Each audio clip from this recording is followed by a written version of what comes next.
ஒன்ன மட்டும் அவர் உடம்புல இருந்து தனியா பிரிச்சு எடுத்து தனியாளா நிக்க வச்சு அழிக்கிறேன் பாரு. பூத பிசாசே, நீ என்னடா வெளியில எடுக்கிறது? நானே வெளியில வர்றேன், நீயா நானான்னு பார்த்துருவோம். ஆஹா, அட கரும்பு முடிச்ச டங்கினி, அவனே தேடி வந்து அழிக்கிறவன் தனியா போய் மாட்டினேன்னா விடுவானாடா? உனக்கு சங்குதான்டா, சங்குதா.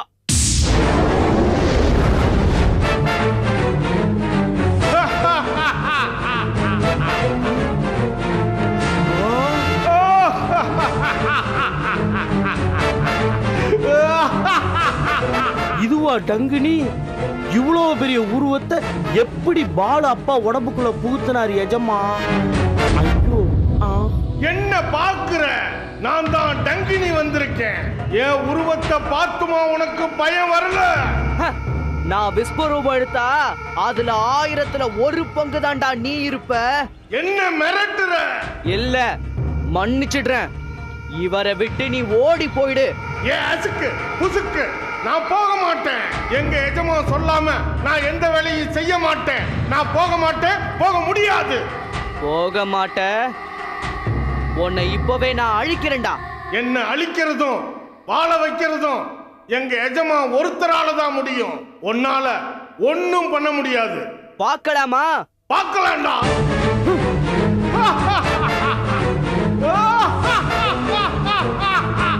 ஓ, இந்த மூசா கண்ணை மூடிட்டு தான் நிக்கிறான். இப்பயாவது அந்த டங்கினி தப்பிச்சு ஓட வேண்டியதானே? பெரிய பருத்தி வீரன் நினைப்பு. அவங்கிட்ட போய் நெஞ்ச நிமித்திக்கிட்டு சிரிச்சுக்கிட்டு இருக்கானே.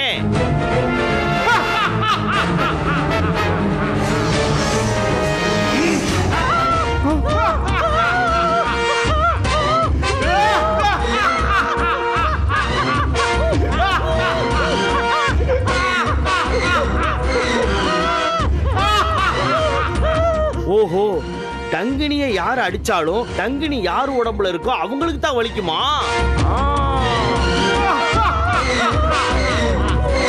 என்னடா பாக்குற? அடி இங்க விழுகுது, வலி அங்க வருதுன்னு பாக்குறியா? இதுதான் எங்க எஜமானோட சூட்சமம். ஏய், நீ இல்ல, உங்க பூதலோகமே சேர்ந்து வந்தாலும் சரி, அவருக்குள்ள இருக்கிற என்ன பிரிக்கவும் முடியாது, அழிக்கவும் முடியாது.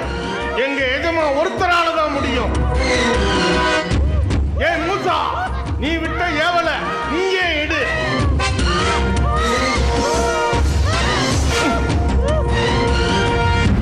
ஓ, இதுல இவ்வளவு விஷயம் இருக்கா?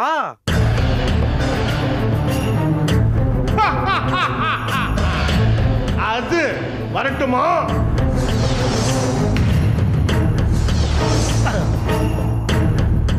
இதுக்கு மேல நாம இங்க இருந்தோம்னா நமக்கு ஆபத்தாயிடும்.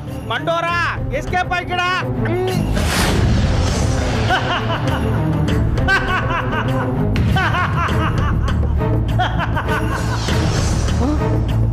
டங்கினிய இவர்கிட்ட இருந்து பிரிச்சு அடிக்கணும்னு பார்த்தோம், முடியலையே. குழந்தைங்க அஸ்திரத்தை வாங்கிட்டு வர்றதுக்குள்ள அவங்க தகப்பனாரை நம்ம குணப்படுத்தி வச்சுக்கிறது தான் அவங்களுக்கு நாம செய்யற நன்றி கடன். அதுக்காக தானே மாமா மூசா போயிருக்கா. அந்த எச்சனிகளை அழிச்சிட்டு வருவான். இதை நாம யோசிச்சு செஞ்சிருந்தா மூசாவுக்கு எவ்வளவு உதவியா இருந்திருக்கும். அப்போ அது தோணலையடாச்சிலா? எப்படி தோணும்? தும்ப விட்டு வாழ பிடிக்கிறது தானே உங்க கதையே.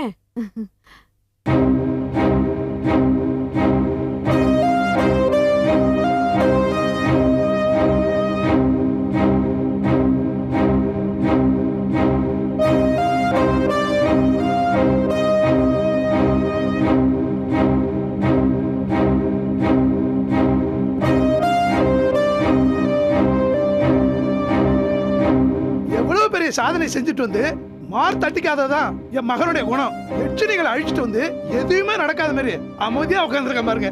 அடக்கம். எதுவுமே நடக்காத மாதிரி இல்ல, எதுவுமே நடக்கல.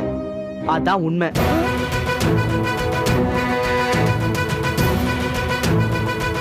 அந்த எச்சனிகள் நாம நினைச்ச மாதிரி இல்ல, ரொம்ப சக்தியோட இருக்குதுங்க. என்னப்பா சொல்ற? நீ எச்சனிகளை அழிக்கலையா? அழிக்க முடியல தாத்தா. முடியலங்கிறத விட இப்ப வேணாமின்னு விட்டுட்டு வந்துட்டேன். ஏன் மூசா, என்ன நடந்துச்சு? எதனால இந்த முடிவு? அந்த தீய சக்திகளை அழிக்கலைனா அவங்க கிருமி ஊசி போடுறதுல இருந்து மனுஷங்களை எப்படி காப்பாத்துறது? அம்மா, நீங்க சொல்ற எல்லா விஷயமும் எனக்கும் தெரியுது. நான் பாலுவோட அப்பாவை சந்திச்சேன். அந்த எச்சனிய அவருக்குள்ள இருந்து வெளியே எடுத்து அழிக்கலான்னு முயற்சி பண்ண போது எனக்கு பயப்படாம தானா வெளியே வந்த அந்த டங்கினி என்ன அழிச்சிட்டு பார்க்கலான்னு சொன்னதும் நான் உடனே கதிரை வீசினேன். என்னோட கதிர்வீச்சுக்கு அலர்னது யார் தெரியுமா? யாரு? பாலுவோடைய அப்பா. உடலை விட்டு வெளியே வந்திருந்தாலும் எச்சனியை பாதிக்கிற விஷயங்கள் அது குடியிருந்த உடம்ப தாக்குது. இந்த நிலைமையில நான் எப்படி அந்த எச்சனியை அழிக்க முடியும்? அப்புறம் அவங்களுக்கு ஏதாவது ஒண்ணு ஆச்சுன்னா கௌதம் கௌரி பாலுக்கு என்ன பதில் சொல்றது? சரி, அவங்களே வந்து ஏன் எங்க அப்பாக்களை குணப்படுத்தலன்னு கேட்டா என்ன பதில் சொல்றது? தாத்தா, நான் எச்சனிகளை தற்காலிகமா தான் விட்டு வச்சிருக்கேன். குழந்தைங்க திரும்ப வரதுக்குள்ள எச்சனிகளை அழிக்கிற வழியை கண்டுபிடிச்சு அதுங்களை அழிச்சிருவேன். அது வரைக்கும் அந்த எச்சனிகள் ஊசி போட்டுட்டு தானே பறக்கும். போட விடாம எல்லா ஸ்பெஷல் குரூப் ரத்தம் இருக்கிற மனுஷங்களுக்கு எல்லாம் பாதுகாப்பு கொடுத்துதான் ஆகணும். அப்படி எல்லாரையும் பாதுகாக்கிறது சாத்தியமா மூசா? சாத்தியம் இல்லைன்னாலும் சாதிக்கணும். அதுக்கு நான் இப்போ ஒரு புது திட்டத்தை வகுத்திருக்கேன். முதல்ல அதை செயல்படுத்துறேன்.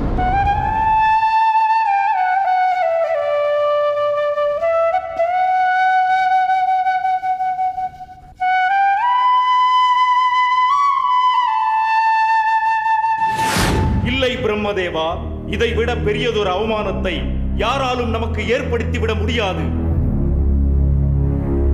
ஓஹோ, பின் என்ன தேவா?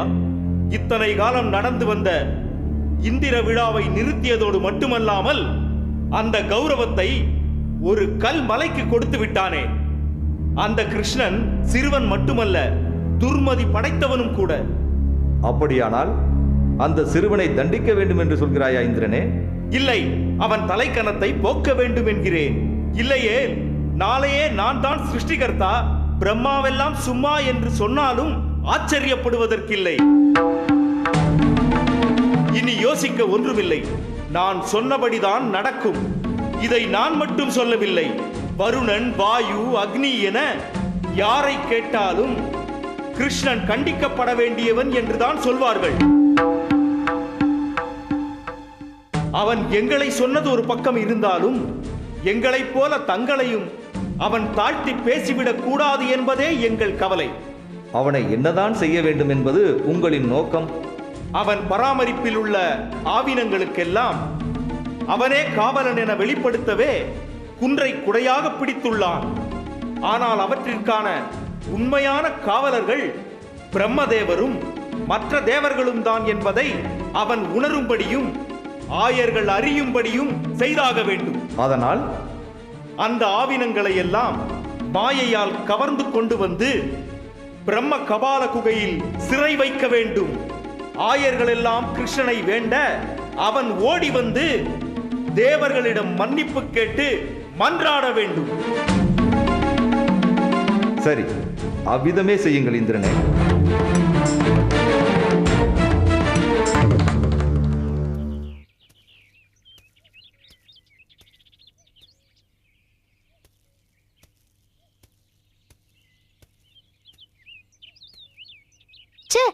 அந்த குண்டனையும் காணும், அவனை தேடி போன கௌரியையும் காணும். நீ தேடினியாடா? ஹலோ, நானும் எல்லா இடத்துலயும் தேடி பார்த்துட்டேன், எங்கேயும் காணும். ஆனா நீ தேட வேண்டிய இடத்துல தேடல. டே கௌதம், நீ பாலுவை பாத்தியா? நான் எல்லா இடத்துலயும் தேடிட்டேன், அவனை எங்கேயுமே காணும். நீயும் தேட வேண்டிய இடத்துல தேடல கௌரி. என்ன சந்தியா சொல்ற? இன்னைக்கு அறுவடை திருநாள்னு ஆயர்பாடி மண்டபத்துல அன்னதானம் பண்றாங்களா? ஆமா கௌரி, நானும் அது கேள்விப்பட்டேன். டேய், சாப்பாட்டுக்கு உனக்கும் சம்பந்தமே இல்ல, நீ பேசாதடா. ஏய், என்ன விட்ட ரொம்ப ஓவரா பேசிட்டு இருக்க. பாலு இல்லாத குறைய தீர்த்து வைக்கிறியா? சரி, அதை விடுங்க. அப்போ பாலு அன்னதானத்துக்கு போயிட்டான்னு சொல்றியா? டெஃபினட்டா பார்ட்டி அங்கதான் இருக்கும். நாம அவனெல்லாம் தேடி டைம் வேஸ்ட் பண்ண வேண்டாம். நாம போய் கிருஷ்ணரை மீட் பண்ணலாமே.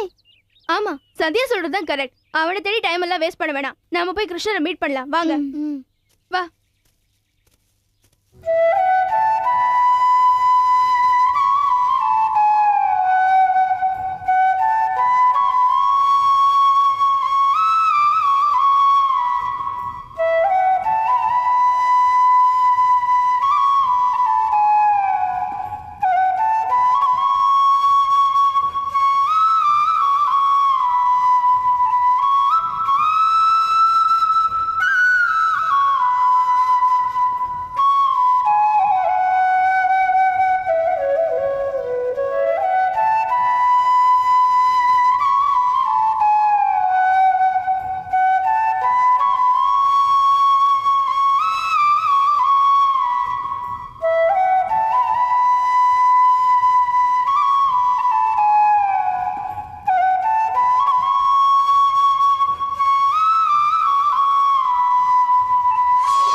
கிருஷ்ணா, திடீர்னு எல்லா மாடும் காணாம போச்சு.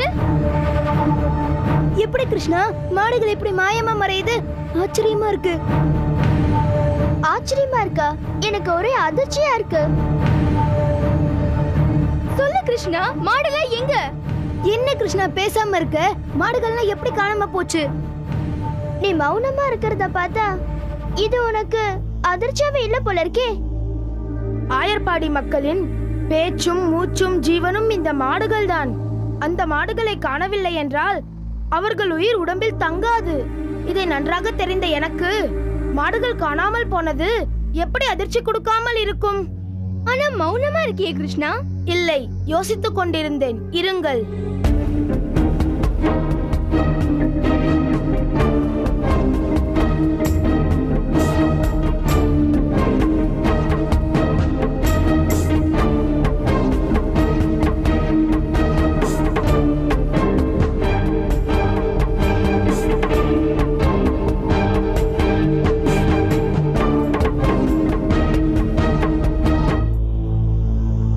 மாடுகள் ஓரிடத்தில் பத்திரமாக இருக்கிறது. பத்திரமா இருக்குதுன்னா எந்த இடத்துல இருக்குது கிருஷ்ணா? பிரம்ம கபாலம் என்ற குகையில் இருக்கிறது. இது எப்படி யாரால் நடந்துச்சு கிருஷ்ணா?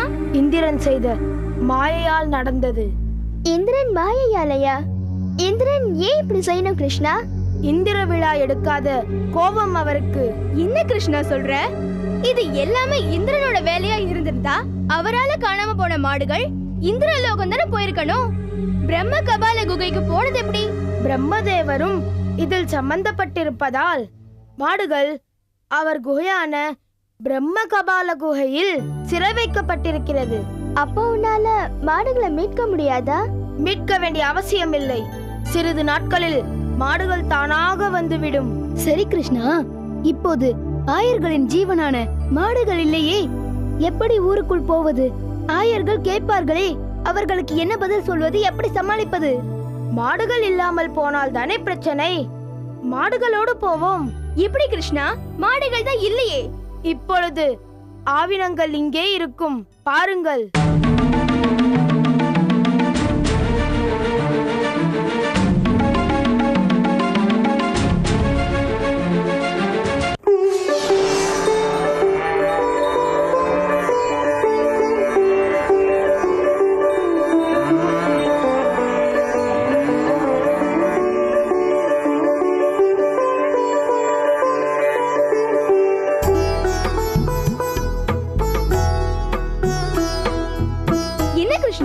இந்திரனால கடத்தப்பட்ட மாடுகள் இப்ப இங்க மறுபடியும் வந்திருக்கு. இது அதே ஆவினங்கள் அல்ல. அப்படியா? பார்த்தா அதே மாதிரி இருக்கு. அசலை போலத்தானே நகலும் இருக்கும். இவைகள் காணாமல் போன ஆவினங்களை போல உள்ள மாய ஆவினங்கள். ஆவினங்கள் இன்றி ஊருக்குள் போனால் ஆயர்களின் ஆயுளுக்கு பங்கம் வந்துவிடும் என்பதாலே மாயாவினங்களை தெரிவித்திருக்கிறேன். இவைகள் அசல் ஆவினங்களைப் போலவே சிறிது காலம் நடமாடும். இது இந்திரனுக்கு எதிராகவோ பிரம்மதேவருக்கு எதிராகவோ செயல்பட்ட செயல் அல்ல, ஆயர்களின் நலன் கருதி நான் செய்த மாற்று வழி. கிருஷ்ணா, இந்திரனும் பிரம்மதேவரும் உனக்கு எதிராக உனக்கு பழி வரும்படி மாடுகளை கடத்தி கொண்டு போயும் கூட நீ அவர்களின் மனது புண்படாதபடி பேசுவது உன்னுடைய பக்குவப்பட்ட மனதை நல்லா புரிய வைக்குது கிருஷ்ணா. இதெல்லாம் வச்சுதான் எங்க மகாகவி பாரதியார் பகைவனுக்கும் அருள்வாய் நன்னெஞ்சேன்னு பாடியிருப்பாரு போல இருக்கு. ஆமா கிருஷ்ணா, உன்னை எப்படி பாராட்டுறதுனே தெரியல. கை கூப்பி கும்பிடணும் போல இருக்கு. ஆமா கிருஷ்ணா. ஆமாம், பாலு எங்கே? அவன் ஒரு அன்னதான பிரியன். அவன் ஆயர்பாடி மண்டபத்துக்கு அன்னதானத்துக்கு போயிருப்பான் கிருஷ்ணா. ஓ அப்படியா? நீ இதுல இந்த அளவுக்கு ஆச்சரியப்பட வேண்டிய விஷயம் எதுவுமே இல்ல கிருஷ்ணா. சரி வாருங்கள் போவோம்.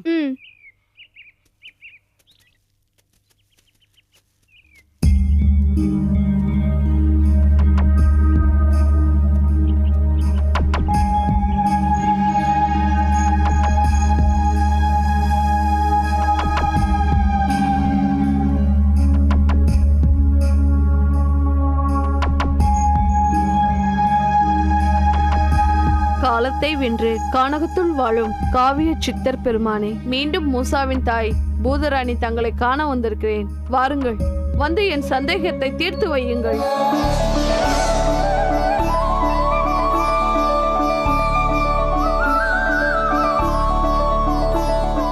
வணங்கியது போதும், வந்த காரணத்தை சொல் பூதராணி.